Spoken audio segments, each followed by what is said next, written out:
أشهد أن محمد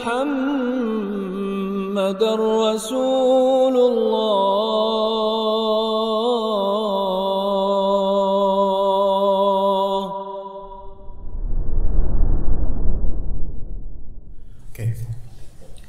Bismillahirrahmanirrahim. Assalamualaikum warahmatullahi wabarakatuh. Innal hamdalillah nahmaduhu wa nasta'inuhu wa nastaghfiruh wa na'udzu billahi min shururi anfusina wa sayyiati a'malina may yahdihillahu fala mudilla lahu wa may yudlil fala hadiya lahu. Asyhadu an la ilaha illallah wahdahu la syarika lahu wa asyhadu anna Muhammadan 'abduhu wa rasuluhu la nabiyya ba'dahu.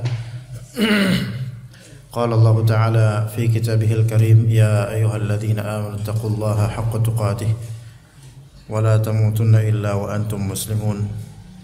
Ya ayyuhan nasu taqu rabbakumul ladzi khalaqakum min nafsin wahidah wa khalaqa minha zawjaha wa batha minhuma rijalan katsiran wa nisaa'a wattaqullaha alladzi tasaaluna bihi wal arham innallaha kana 'alaikum raqiba. Ya ayyuhalladzina amanu taqullaha wa qulu qawlan sadida yuslih lakum a'malakum wa yaghfir lakum dhunubakum wa man yuti'illaha wa rasulahu faqad faza fawzan 'azima. Fa inna asdaqal hadithi kitabullah wa khairal hadi hadi Muhammadin sallallahu alaihi wasallam wa syarral umuri muhdatsatuha wa kullu muhdatsatin bid'ah wa kullu bid'atin dhalalah wa kullu dhalalatin finnar. Amma ba'd. Alhamdulillah, kembali kita berjumpa di kajian kali ini, kajian kitab atau kajian dua kitab. Yang pertama insyaallah kitab Al-Adab Al-Mufrad sebagai biasanya. Kemudian kita lanjutkan ke kitab fikih kuliner insyaallah taala. Pada pembahasan kali ini di kitab Al-Adab Al-Mufrad ana membahas insyaallah bab ke 262, yaitu bab Al-A'rabiyah. Al-A'rabiyah namanya. Bab namanya Al-A'rabiyah. A'rabi itu artinya adalah, kalau bahasa kita itu ndeso. Ya, ndeso, badui, kampungan. Itu bahasa secara makna teritorial, kampungan. Tetapi maksud dari A'rabiyah ini adalah ya kembali ke kampung. Kembali ke kampung, tapi tadinya berada di negeri Mekah, namun justru balik ke kampung. Atau apa? Setelah hijrah ke Madinah, malah justru kembali ke Al-Badiyah, yaitu ke kampung desa di padang pasir. Itu makna maksud dari Al-A'rabiyah ini. Yaitu Al-A'rabiyah adalah orang-orang atau sikap hijrah sudah bagus-bagus ya di Madinah, tapi malah justru dia lebih memilih tempat yang di sana banyak kekufuran dan jauh dari ilmu. Ya, nanti insyaallah kita bahas. Itu A'rabiyah yang maksudnya. Apa kira-kira apa ya? Secara singkatnya apa kira-kira? Ya A'rabiyah udah gitu. Jadi tulis saja Pak, kajian ini tentang A'rabiyah. Transmigrasi iya, tetapi di sini kan kalau transmigrasi lafalnya itu kan maksudnya kan kalau transmigrasi kan ya positif dan juga nggak ada makna yang yang kena dengan yang tadi saya jelaskan. Ya, sedangkan yang saya jelaskan tadi ada kaitannya dengan iman, ilmu, kekufuran gitu. Susah Pak kalau misalnya pakai kalimat yang Indonesia yang simpel tuh nggak ada, karena harus dijabarkan. Jadikanlah ini istilah A'rabiyah gitu sesuai. A'rabiyah itu sudah enak atau sudah bertempat di negeri hijrah, tapi malah justru lebih memilih kembali ke kampung yang banyak khurafat, banyak kesyirikan, kejahilan, itu maksudnya. Itu judul babnya, itu A'rabiyah ini maksudnya. Insyaallah. Nanti fikih kuliner, ada pun fikih kuliner nanti setelah itu insyaallah kita bahas tentang hewan-hewan najis insyaallah. Baik, bab Al-A'rabiyah. Berkata Al-Imam Al-Bukhari dalam Al-Adab Al-Mufrad, haddatsana Musa bin Ismail qala haddatsana Abu Awanah an Umar bin Abi Salamah an abihi an Abi Hurairah qala, berkata Abu Hurairah, al-kabairu sab'un, dosa-dosa besar ada 7 model. Ini bukan pembatasan, melainkan tentu ada yang lainnya. Kabair banyak sekali ya, tapi ini disebutkan dalam hadis 7. Awaluhunna, yang paling pertama al-isyraku billah. Ini bisa diurutkan. Yang pertama, dosa pertama yang paling tinggi dosa besarnya, dosa besar paling tinggi kadar dosanya adalah berbuat syirik kepada Allah. Itu satu. Nanti kita sebutkan dulu ya hadis ini. Satu, berbuat syirik kepada Allah. Kedua, qatlun nafs, membunuh jiwa. Itu 2, membunuh ya. Bahasa kita pembunuhan, membunuh. Yang ketiga, ramyul muhsanat. Ya. Menuduh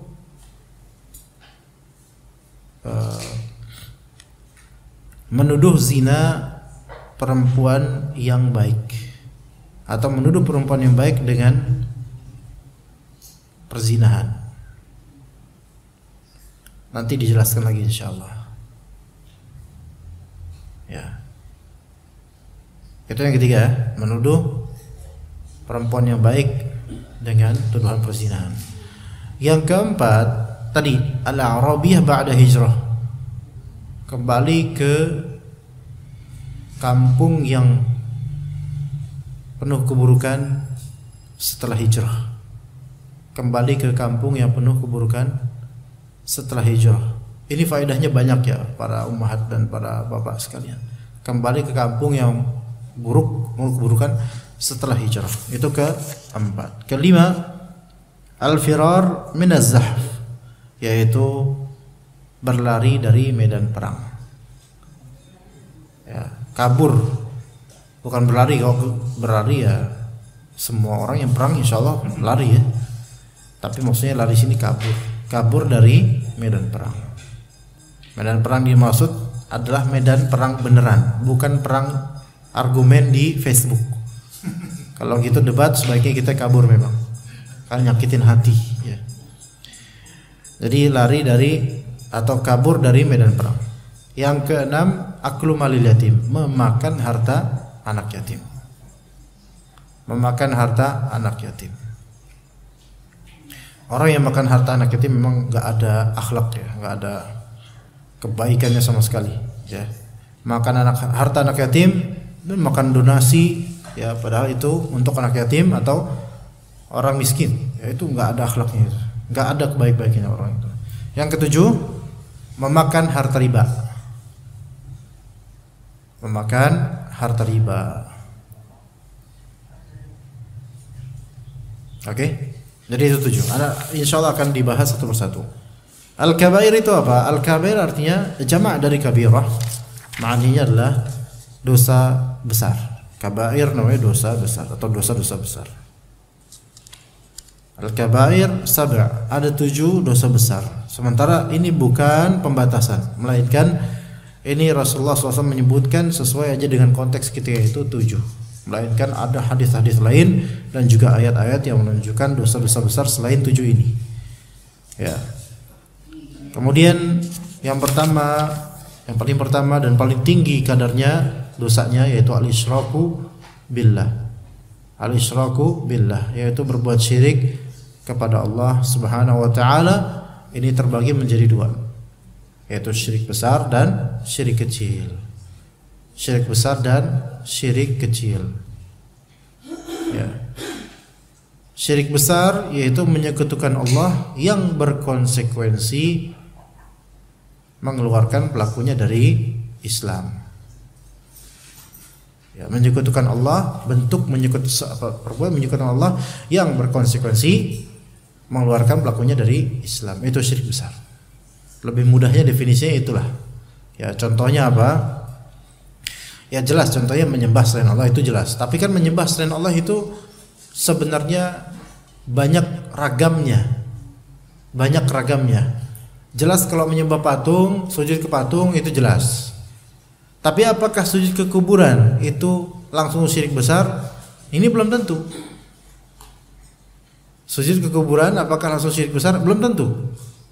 Tapi bisa menjadi syirik besar memang kalau memang tujuannya adalah menyembah dan mengagungkan mayit, maka ini syirik besar. Ya. Gitu ya. Sebagaimana pengagungan orang-orang musyrik terhadap patung sama, enggak ada bedanya. Adapun kalau misalnya sujud di sini sujud tahiyah, sujud karena pengen menghormati saja, karena ini orang sudah jasa dulunya dan ini pahlawan atau ini orang tua kita kemudian, maka ini tidak serta-merta langsung dikafirkan atau menjadi syirik besar, enggak mesti. Tapi perbuatan ini potensi syirik iya, potensi syirik kecil iya. Iya. Kalau sujud di sini dimaksudkan darinya adalah apa? Penghormatan terhadap orang yang sudah mati ini. Ingat, penghormatan di sini bukan pengagungan. Penghormatan di sini karena orang ini sudah punya jasa dulunya. Orang ini memang orang besar namanya. Tapi kalau di situ ada penghormatan, ada pengagungan dalam artian ini mayit ini nih akan senang dan bahagia ketika dia sujud padanya dan seterusnya, maka ini sudah mencapai derajat syirik besar. Iya, kita dilarang sujud kepada siapapun. Tapi gini, misalnya ada seseorang sujud ke Pak Jokowi, itu pernah terjadi. Ya kan, diberitakan itu. Apakah langsung kita kafirkan? Kita lihat dulu apa maksud dia sujud tersebut. Kalau sujud yang tersebut dimaksudkan adalah ta'zim, menta'zim, mengagungkan Pak Jokowi dan menghinakan diri di hadapan Pak Jokowi, maka ini bisa menjadi kufur akbar, syirik besar. Tapi kalau maksudnya di sini adalah sebagai tahniah, penghormatan dan juga sebagai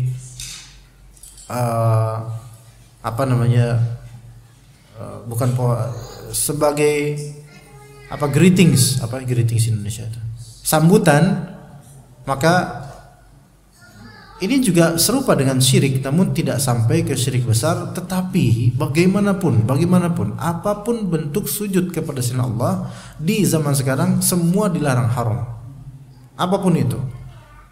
Kalau di zaman Nabi Adam alaihissalam, ya, ketika Allah Ta'ala berfirman, wa idh qala rabbuka lil malaikati wa idh qala rabbuka lil malaikati inni ja'ilun fil ardi khalifah qalu wa idh qulna lil malaikati isjudu li Adam, ketika kami katakan kepada para malaikat usjudu li Adam, sujudlah kepada Adam. Di zaman itu disyariatkan. Kemudian Nabi Yusuf alaihissalam ketika menjadi raja, bapaknya dan saudara-saudaranya semua sujud kepada Nabi Yusuf alaihissalam sebagai penghormatan terhadap raja. Ketika itu boleh. Adapun kalau di syariat Nabi Muhammad SAW, hal itu menjadi haram karena berpotensi menuju kesyirikan, walaupun cuma sebatas menghormati. Sekarang nggak boleh sama sekali, hatta kepada suami. Sampai-sampai Rasulullah SAW mengatakan, kiranya ada yang dibolehkan untuk bersujud di syariat Nabi SAW, maka akan aku perintahkan istri untuk bersujud kepada suami sebagai apa? Penghormatan terhadap haknya, yaitu karena hak, saking besarnya haknya suami. Gak mungkin Rasulullah SAW mengandai-andaikan untuk mensyariatkan kesyirikan, gak mungkin.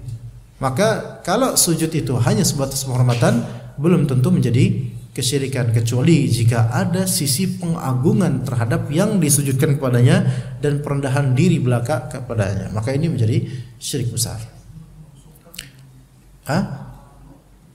Tergantung dia seperti apa posisinya. Gimana Pak? Ya, lebaran maksudnya ini orang tua duduk gini, dianya kemudian ngebelungkuk gitu, ya.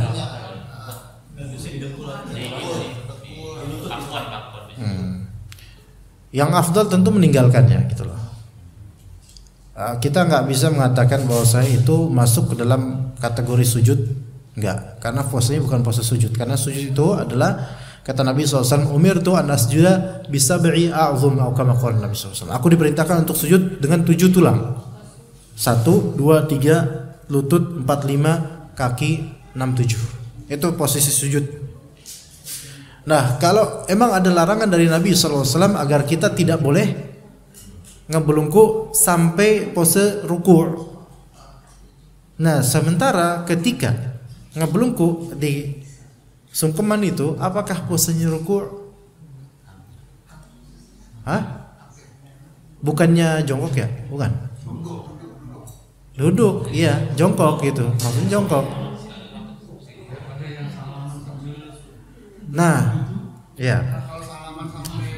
Sampai nunduk, sampai ruku'.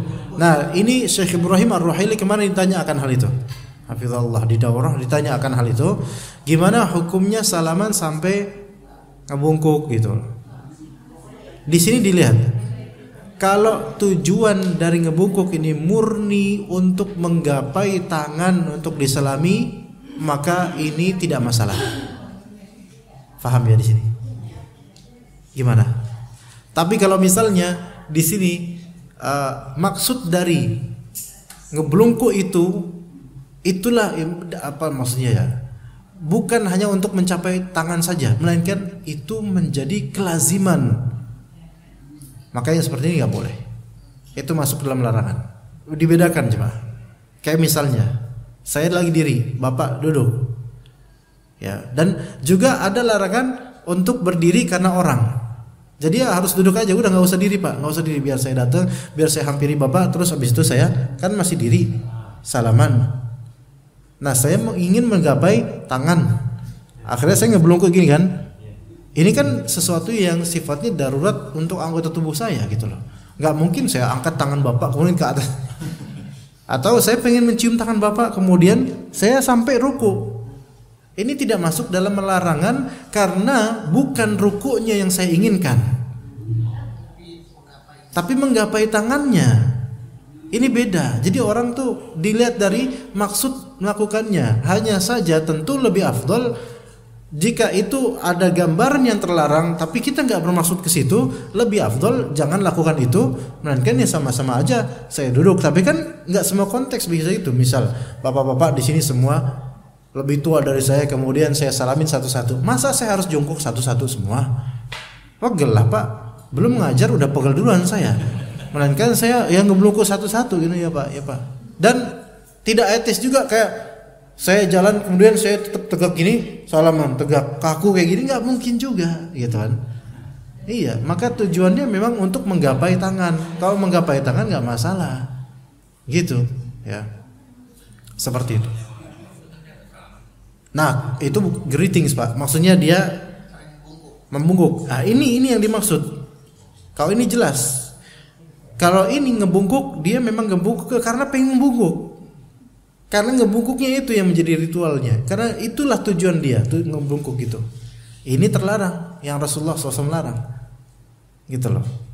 Adapun kalau misalnya karena ada maksud yaitu menggapai tangan atau menggapai tangan dan mulutnya, sementara dia nggak baik, nggak berdarurat untuk duduk ini, maka ini nggak masalah, gitu loh. Tapi bagaimana kalau ngebelungkuk kecil untuk hormat kepada orang tua ketika kita lewat, misal di kondangan atau di depan orang tua atau di masjid di soft, apa hukumnya itu? Itu sebenarnya dikembalikan ke urf pak. Cuman memang ada larangan dari Rasulullah SAW agar kita tidak boleh rukuk kepada manusia.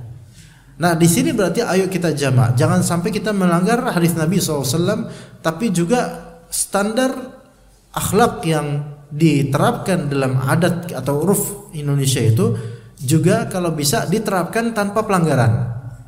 Artinya boleh kita sedikit ngebelungkuk di gini, minimal ada gestur yang menunjukkan kita itu sungkan gitu loh.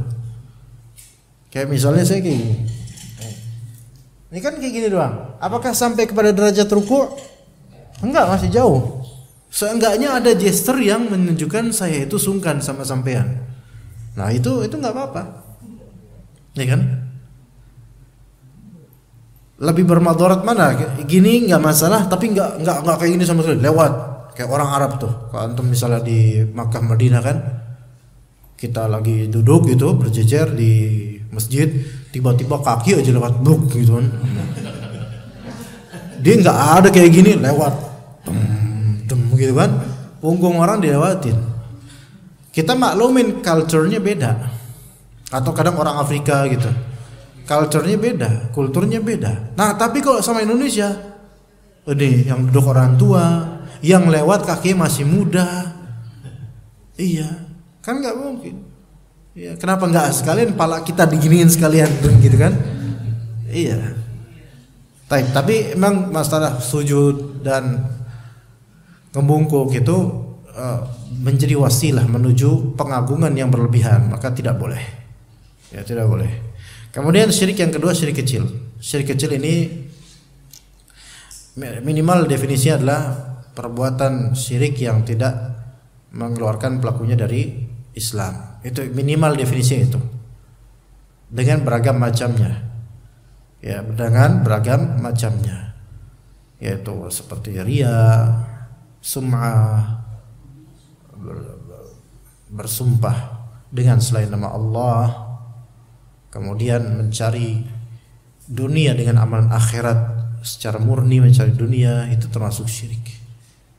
Ya. Kemudian syirik termasuk syirik kecil lainnya apa? Ya, bersumpah dengan selain nama Allah tadi udah ya. Apalagi tatayur ya. Sebenarnya kayak tatayur, kayak bersumpah dengan selain nama Allah itu ada dua, bisa menjadi syirik besar, bisa menjadi syirik kecil, bisa. Tergantung dengan i'tiqad dan niatan atau keyakinan dia. Beda ya. Kalau misalnya dia mengatakan demi bintang demi bintang kejora, ini kan syirik. Ya, demi bintang kejora aku apa ya? Ngapain? Aku ngapain? Saya juga bingung juga mau ngapain. Demi bintang kejora aku akan apa gitu. Aku akan bersama selamanya. Dia kalau ngomong demi bintang kejora tanpa ada maksud apa-apa tentang bintang kejora, dia udah syirik kecil. Tapi kalau di sini ada maksud bahwa bintang kejora menyaksikanku dan dia memang bintang kejora, bintang yang aku agungkan, ini menjadi syirik besar, bisa menjadi syirik besar. Ya. Termasuk juga syirik juga ketika kita kita mengabarkan sesuatu, orang nggak percaya, orang itu bilang demi apa? Karena kita saking pengen menguatkan kalam kita bilang demi Allah, demi Rasulullah. Salah. Ini syirik juga. Demi Allah, demi Rasulullah. Ya. Ya. Apakah ini syirik besar? Insya Allah tidak. Kenapa? Demi Allah ya, ini benar. Tapi demi Rasulullah syirik besar enggak? Enggak. Karena biasanya orang mengatakan demi Rasulullah, emang ada pengagungan terhadap Rasulullah, tapi itu pengagungan yang memang disyariatkan. Paham enggak bedanya? Demi Rasulullah, pengagungan disyariatkan. Cuman Anda salahnya adalah mengatakan sumpah atas nama Rasulullah, itu tidak boleh. Pengagungannya oke. Kemudian demi Quran boleh enggak? Boleh. Kalau misalnya maksud dari Quran adalah kalam Allah Azza wa Jalla, boleh. Sumpah demi Quran, demi Quran. Tapi juga pakai iya. Biasa kita sumpah pakai ini ya. Iya. Iya. Begitu. Taib. Dan lainnya dari syirik kecil ya. Kemudian wa qatlun nafs. Yang kedua dari dosa besar adalah membunuh jiwa. Maksudnya qatlu an-nafs di sini an-nafs allati la yastahiqu an yuqtal. Maksudnya jiwa an-nafs di sini adalah manusia ya. Manusia ya. Adapun membunuh binatang ini enggak masuk dalam hal ini ya, enggak masuk sama sekali. Ya. Membunuh binatang itu tidak ada yang masuk ke dalam dosa besar. Kecuali kalau mungkin pembunuhannya itu dengan cara yang sangat buruk, keji dan diulang-ulang, itu bisa menjadi dosa besar. Adapun membunuh binatang pada umumnya tidak dosa besar, tidak ada dosa besar. Umumnya dosa di sini qatlun nafs yaitu membunuh jiwa. An-nafs di sini manusia terbagi menjadi beberapa macam, tapi intinya adalah membunuh jiwa yang tidak berhak dibunuh, itu intinya. Nah, sekarang siapa saja manusia yang berhak dibunuh dalam beberapa konteks, ya. Misal qisas, hukum qisas itu bisa. Kalau qisasnya untuk pembunuhan bisa. Tuh di antara contoh satu. Kedua, hukum had untuk pezina yang muhsan, pezina yang sudah pernah nikah, maka dirajam sampai mati. Ini bisa. Tapi yang merajamnya siapa? Penguasa resmi. Nggak boleh skala RT, nggak boleh. RT memang penguasa RT, tetapi dia tidak ada hak untuk melaksanakan ini. Nggak ada undang-undangnya gitu. Penguasa resmi. Taib. Tapi kalau misalnya bupati menerapkan syarat ini bisa. Cuman memang tidak ada ya. Entah kalau di Aceh bagaimana. Wallahualam. Masih atau enggak tahu saya. Ya. Jadi rajam untuk zina. Ini pembunuhan. Kemudian juga menerapkan qatlun nafs yang syar'i, yaitu untuk orang murtad. Untuk orang murtad. Tapi sekali lagi yang membunuhnya adalah penguasa, bukan individual atau ormas, nggak boleh. Ya. Kayak sekarang sehebat se-Islam apapun suatu ormas kemudian menggerebek orang-orang murtad kemudian membunuhnya, maka ormas ini bersalah. Khata, salah, nggak boleh, haram. Tetapi apakah ormas ini dikisos? Tidak dikisos. Ya, cuman haram. Ya gitu, itu yang benar. Kemudian juga termasuk qatlun nafs yang syar'i, pembunuhan jiwa yang syar'i yang boleh, yang diizinkan syariat atau disyariatkan adalah membunuh muharibin, yaitu membunuh orang-orang yang merusak, yang dianggap rusak oleh penguasa dengan tinjauan yang benar. Orang muharibin itu orang yang, yaitu orang-orang yang mufsidin, ya, merusak. Ya, gini loh. Misal ada seorang preman, dia membunuh. Taib. Kan hukumnya bisa imma 3. 1, hukum qisas, yaitu dibunuh sebagai qisas. Atau keluarganya boleh untuk memberikan dispensasi, tidak dibunuh deh, tapi diat, bayar upeti. Dan ternyata keluarga mayit itu memaafkan, bisa yang ketiga. Oke, dimaafkan. Paham di sini ya? Akhirnya dimaafkan karena keluarga mayit ini yang dibunuh salah satu anggota kita yang juga kita udah lama pengen dia mati gitu misalnya. Ya. Enggak apa-apa lah, udah maafin aja lah. Oke, maafin. Preman ini berikutnya membunuh orang lain. Ya. Nah, ada keluarga mayit yang kedua, enggak usah kisah lah, bayar diat aja. Gitu. Di sini pemerintah boleh mengintervensi. Bayar diat tetap, tapi pemerintah selain mengurus pembayaran diat, pemerintah juga boleh mempunyai keputusan.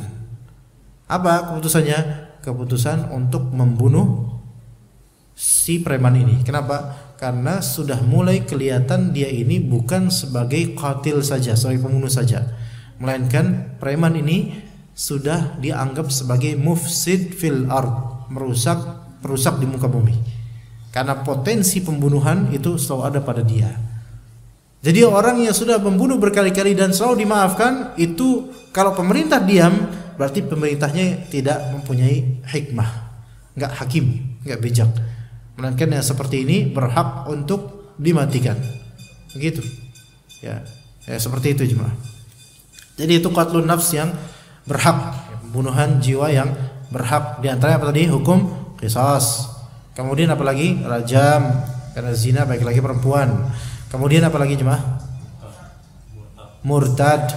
Kemudian mufsid fil ard, yaitu orang yang membuat kerusakan di muka bumi seperti yang tadi contohnya. Oke. Yang ketiga, ramyul muhsanat. Di antara dosa besar yang ketiga, setelah syirik satu, kemudian membunuh jiwa yang tak berhak dibunuh dua, yang ketiga ramyul muhsanat, yaitu menuduh perempuan baik dengan tuduhan perzinahan. Rami itu artinya aslinya maknanya melempar, makanya ramyul jimar yaitu melempar jumrah rami ya. Tapi Pak Romi artinya apa? Pak pelempar. Ya, mohon maaf kalau ada nama Pak Romi di sini. Nama dan tempat, kesamaan nama dan tempat tidak direncanakan ya. Nah, ramyul muhsanat yaitu melempar tuduhan perselingkuhan atau perzinahan kepada al-muhsanat, perempuan yang sejatinya muhsanat. Ya, sebagaimana Aisyah radhiyallahu anha dituding seperti itu. Iya. Jadi menuding fulanah selingkuh padahal fulan ini baik, ini berat azabnya. Ini termasuk apa? Termasuk dosa besar. Ya, tidak bisa diterima, tidak bisa diampuni kecuali dengan dua syarat. Satu, pelempar ini bertaubat pada Allah, penuding ini bertaubat pada Allah, dan yang kedua ada tiga. Ya, ada tiga. Yang pertama taubat kepada Allah Subhanahu wa taala dari perbuatan menuding ini. Yang kedua meminta maaf kepada objek yang difitnah. Meminta maaf kepada objek yang difitnah, dan yang ketiga mengklarifikasi apa yang sudah dia ucapkan kepada khalayak ramai atau orang-orang. Klarifikasi. Jadi intinya satu taubat, kedua minta maaf, ketiga klarifikasi. Itu syaratnya. Simpelnya begitu. Ya. Dan ini bukan hanya di masalah tudingan perzinahan atau perselingkuhan saja, melainkan ini masuk ke seluruh masalah kezaliman berkaitan dengan harga diri. Seperti ghibah, yang objek ghibah itu tahu kalau dia dighibahi. Maka tiga ini juga harus. Taubat pada Allah harus, kemudian minta maaf kepada objek, dan mengklarifikasi atau memutihkan lagi namanya. Begitu. Pencemaran nama baik juga seperti itu. Ya. Ini kecuali kalau misalnya orang ini memang pezina atau memang sudah terbukti seperti itu, maka ini tidak masuk dalam dosa besar. Taib ramyul muhsanat melempar tudingan perzinahan atau perselingkuhan kepada muhsanat. Muhsanat jamak dari muhsanah. Muhsan di sini maksudnya orang yang terjaga, perempuan yang terjaga, perempuan baik-baik. Ya, kemudian dituding berzina atau dituding selingkuh, maka ini semua masuk dalam dosa besar. Masuk juga ke bab ini, masuk ke bab ini, dan ini happening, dan saya pernah juga mendengar kisah ini, ya, yaitu menuding perempuan yang menjadi istri kedua sebagai pelakor, maka ini masuk dalam dosa besar. Ya, maksud istri kedua istri yang sah, ada surat nikahnya atau keterangan nikahnya, dituding oleh pelakor, siapapun yang menudingnya, baik yang menudingnya istri pertama, maka istri pertama akan mendapatkan dosa besar karena tudingan itu. Atau masyarakat yang sebenarnya nggak ada urusan dengan itu, atau keluarga, semua siapapun yang menuding. Gak mungkin suaminya yang menuding, karena suaminya yang dapat, ke masa suaminya dapat istri kedua, kemudian istri kedua dibilang pelakor, ya enggak. Melainkan dari pihak imma istri pertama yang memang nggak ridho mungkin, atau keluarga istri pertama, atau keluarga, bahkan ada keluarganya istri kedua yang kemudian menuding si istri kedua sendiri yang merupakan keluarga mereka sendiri sebagai pelakor.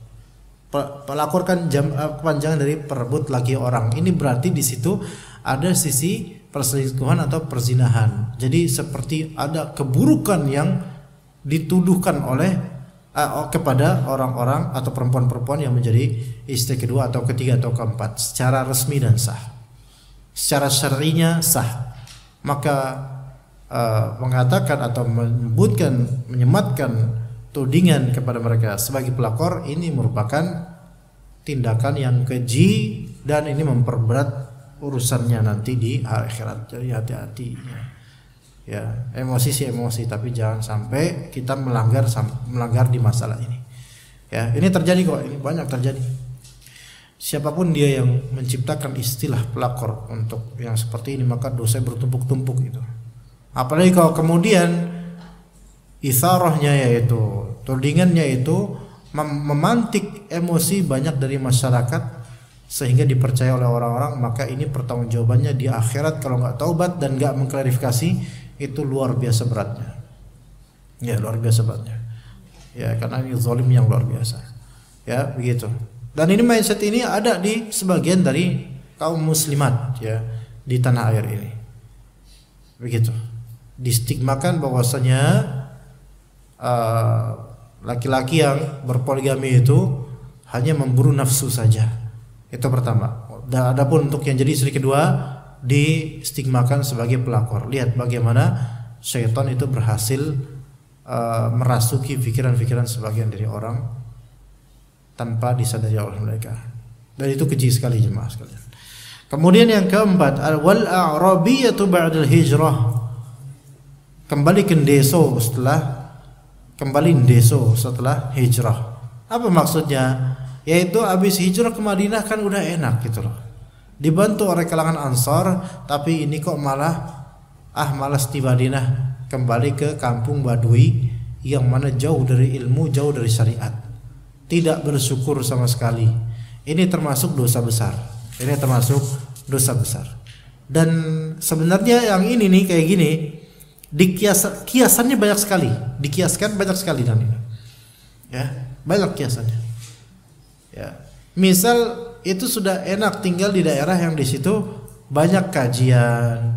Dia malah lebih memilih kampung yang tidak ada kajian.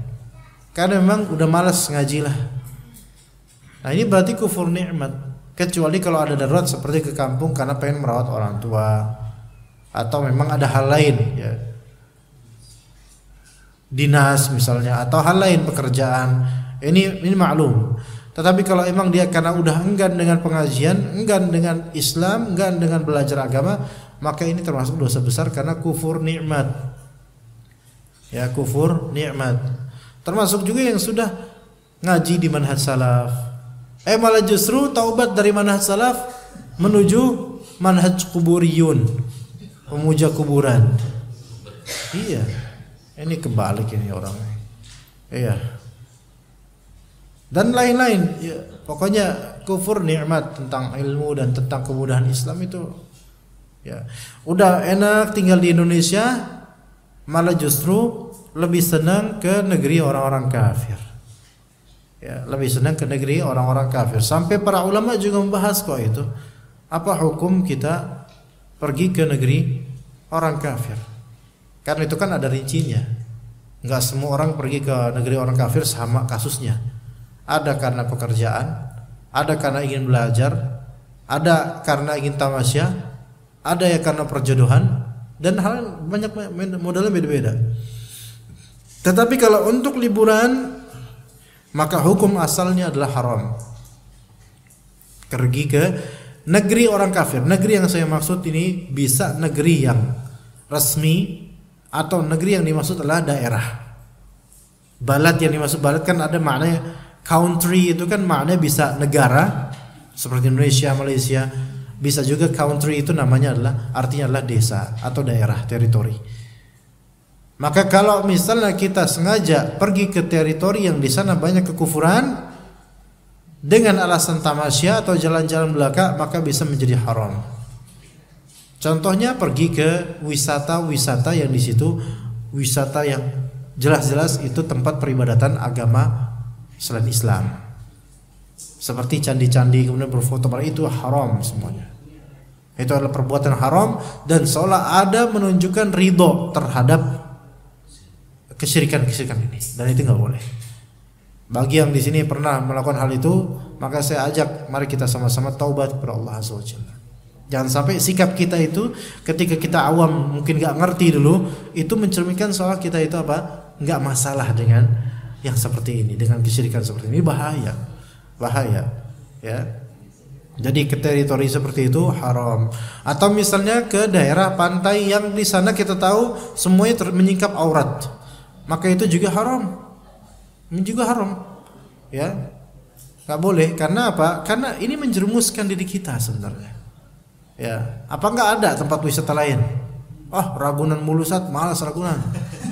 Taman Mini Bu, Taman Mini masih baru tuh, banyak bangunan barunya. Enggak mau yang di sini, maunya ke pantai. Kenapa? Cuci mata di Westafel kan bisa, ya kan? Taib. Jadi itu termasuk yang dibahas oleh para ulama. Adapun untuk belajar studi, maka dilihat apa yang dipelajari di negeri kafir tersebut. Kalau mempelajari tentang filsafat, bahkan di negeri, jangan kan di negeri kafir. Maksudnya filsafat di sini filsafat metafisik ya, filsafat keagamaan. Jangankan di negeri kafir, di sini aja kita nggak boleh belajar seperti itu. Kalau misalnya ini pelajari tentang keagamaan, maka nggak boleh kita ke negeri kafir, karena di negeri Islam saja kita belum tentu selamat belajar tentang keagamaan, apalagi di negeri musuh-musuh Allah. Kayak itu yang pertama. Kemudian kalau mempelajari ilmu umum, maka ini juga para ulama memberikan persyaratan. Diperbolehkan dengan beberapa persyaratan, diantaranya kita sudah mempersiapkan keselamatan akidah dan keimanan kita, gitu ya. Kemudian yang kedua, ilmu yang akan dicari ini memang darurat lebih bagus di sana, gitu loh. Dan di negeri kita belum ada yang sebagus itu, maka itu diperbolehkan. Tapi yang pertama ini berat, karena yang pertama ini membutuhkan kesolehan. Sementara kenyataannya saudara-saudara kita yang belajar di negeri kafir, di kampus-kampus kafir, banyak atau kebanyakan dari mereka itu emang nggak ngerti tentang Islam dengan baik, gitu loh. Tapi udah nyemplung aja ke sana. Akhirnya pulang-pulang bodoh amat tentang agama, banyak yang liberal dan seterusnya, ya. Baik, kemudian berikutnya tadi sudah berapa? 4 ya. 4. Tapi bagaimana kalau misalnya safar ke negeri kafir untuk mengunjungi orang-orang muslim di sana? Ini hukumnya boleh. Ini hukumnya boleh, apalagi kalau misalnya kita ingin meliput di sana bagaimana keislamannya, atau kita ingin membantu keislaman di sana, maka ini sesuatu yang sangat dianjurkan karena mereka mungkin butuh bantuan. Ya begitu. Tetapi juga orang-orang muslim yang tinggal di negeri kafir, kalau mereka tidak bisa menzahirkan syiar agama, maka mereka bisa tetap berdosa tinggal di situ. Mereka ditindas, diintimidasi, nggak bisa menzahirkan syiar agama, dan mereka mampu untuk hijrah ke negeri muslim, maka mereka dosa akan hal itu. Dosa, kenapa tetap di situ? Ya, kalau mereka mati dalam keadaan ditindas, mereka mati dalam keadaan berdosa. Iya, itu sebagaimana di surat An-Nisa, ketika mereka diwafatkan oleh para malaikat, dicabut nyawanya oleh para malaikat, zalimi anfusihim, mereka dalam keadaan menzalimi diri mereka sendiri karena tetap stay di negeri seperti itu. Qalu fima kuntum, maka ditanya, kalian itu mati dalam keadaan apa? Qalu kunna mustad'afina fil ard, kami itu adalah orang-orang yang lemah di muka bumi ini, yaitu lemah ditindas oleh orang-orang kafir. Ya, kata para malaikat, qalu alam takun ardullahi wasi'atan fatuhajiru fiha, bukankah bumi Allah itu luas sehingga kalian bisa hijrah? Maka apa kata Allah? Faulaika ma'wahum jahannam, mereka akan mendapatkan neraka jahanam. Gara-gara apa? Tidak hijrah padahal mampu, dan mereka tertindas di negerinya. Tetap di dunia sengsara ditindas, di akhirat dapat jahanam. Nauzubillah min dzalik. Ya, itu semua ada hukumnya. Ya, kemudian yang ke berapa sekarang? 5. Al-firaru minaz zahf, kabur dari peperangan. Peperangan yang dimaksud adalah peperangan di medan perang secara real. Kabur karena ketakutan, ya, bukan kabur karena strategi. Beda, ya. Kalau kabur karena strategi, al-firar bisa berbistiasah karena strategi, karena politik, maka itu bagus. Ya, kabur dulu, maksudnya mundur dulu karena politik dan mempersiapkan dulu hal-hal lain, atau kabur karena ada strategi, kita bakal balik lewat sana dari lain arah. Ini beda, ini strategi, bukan karena kabur menghindar, bukan. Adapun kalau kabur menghindar karena lari dari peperangan, maka ini masuk dalam dosa besar. Masuk dalam dosa besar. Adapun kalau kabur dari perdebatan peperangan medsos, maka ini dianjurkan, bahkan kadang menjadi kewajiban. Iya, karena nggak ada habisnya beneran debat di medsos, apalagi di grup RT. Itu kan ya repot. Kan mudaratnya banyak.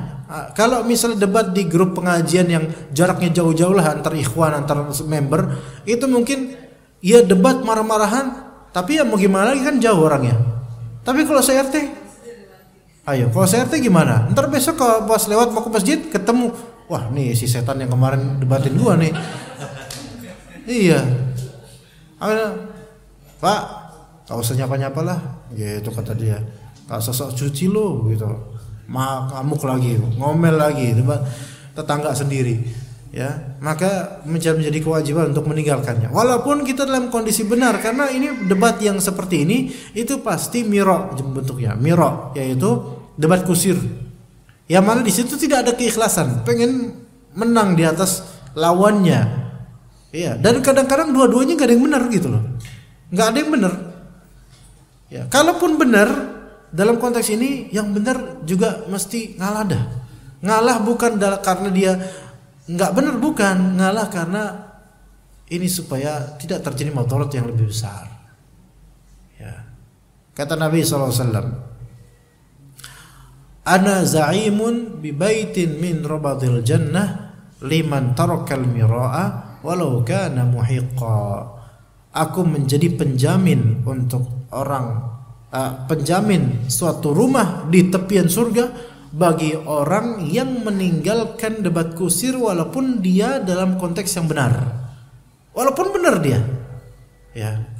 Walaupun benar, misalnya di grup RT, misal aja, ini enggak terjadi ya di anak, enggak, mungkin di atom, mungkin enggak tahu lah. Nah, misalnya di grup RT. Tadi saya lihat ada ular. Ular apa? Nih fotonya. Ini ular apa nih? Ular sanca ini. Oh, bukan, ini mah ular kadut ini. Ini sanca. Ini kadut, bukan ini kadut. Debat. Ini sanca ini debatnya. Berbisa nggak kira-kira? Enggak lah, sanca nggak berbisa. Kita benar sanca, nggak berbisa, benar kita. Tapi ini orang ngotot karena emang kayak gitu orangnya. Ya pokoknya kalau ada yang bisa didebat sama dia. Kita tinggalin dah. Bukan tinggalin dalam artian fulan left, bukan gitu ya. Kalau itu keluar grup nanti fitnahnya besar. Ya udah ya nggak apa-apa, udah selesai. Meninggalkan debat, ya, atau meninggalkan debat, cuekin, nggak nyambung lagi, atau ya mungkin minta maaf kalau bahasa kita, ya udah maaf, udah nggak usah terusin. Ini yang seperti ini kan sebenarnya itu gojolok di jiwanya tuh konseng bener, kamu malah mendebati saya. Tapi kata Nabi SAW, aku jamin orang yang seperti ini akan mendapatkan rumah di tepian surga. Bayangkan. Free rumahnya, ya nggak seperti di sini, rumahnya kan mahal-mahal. Free kalau di surga, karena dengan amal soleh, dengan rahmat Allah Azza wa Jalla. Yang keenam, aklu malil yatim, memakan harta anak yatim. Memakan harta anak yatim. Seperti apa bentuk memakan harta anak yatim? Apa hukum mengelola harta anak yatim? Hukum mengelolanya ya dianjurkan, bahkan kadang bisa menjadi kewajiban. Siapa yang paling berhak mengelola harta anak yatim? Ini anak yatim adalah anak yang belum baligh dan telah wafat bapaknya. Itu anak yatim, ya. Itu anak yatim.